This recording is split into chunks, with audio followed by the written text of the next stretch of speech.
Why does conservation matter? More specifically, why does wildlife conservation matter? Well, let's start here. If you're in the agricultural or hunting scene at all, you know there's only one thing on this planet that they're simply not making more of, and that's land. Whether it's bought up in private equity or owned by large government corporations, wildlife management matters to a lot more people than we might think. Few people can describe the joy you get from hearing a turkey gobble off the limb or seeing a big buck come cruising through the woods.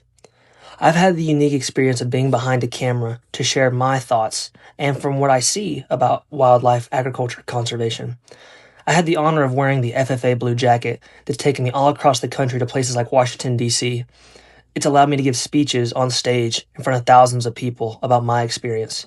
And at the end of the day, it's all about people. Friends, family, anything. It boils down to people. Now, obviously, we all live in homes, and that's not a bad thing. Infrastructure is quite nice, actually. It's allowed the world to progress in a way that people long, long ago could have hardly imagined. Infrastructure not only provides economic benefits such as jobs and retail and whatnot, but it provides a cityscape, something for us to do. I love my hometown of Nashville, Tennessee, and I think this is a beautiful image of the Batman Tower because, well, it's iconic and people love it. Infrastructure is not evil. Hear me when I say that.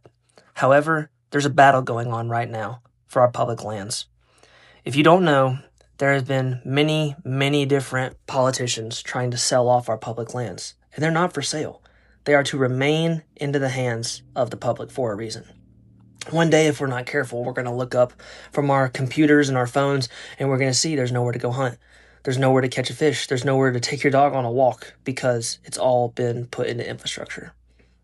Building is not evil. Infrastructure is not evil. The economy must go on. We know that. But if we're not careful, it's going to vanish right before our eyes. The younger generation is counting on us to be advocates for wildlife conservation and conservation as a whole. If you have a younger sibling or a cousin, a niece, a nephew, something, you know what it's like to see the joy on their face when they experience the outdoors. The younger generation needs our help. Just like our grandpas and dads were there for us, we need to be there for them. They're growing up fast. And let me tell you right now, they want to experience what it's like to catch fish.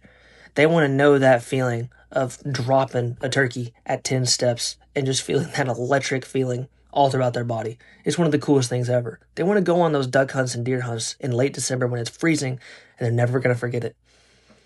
Wildlife agriculture conservation is something that matters to me, and it should matter to you too. Because not only are people out here saying that our wetlands are vanishing, we're not going to have space, but it's true. We have to preserve those values that we care about in conservation.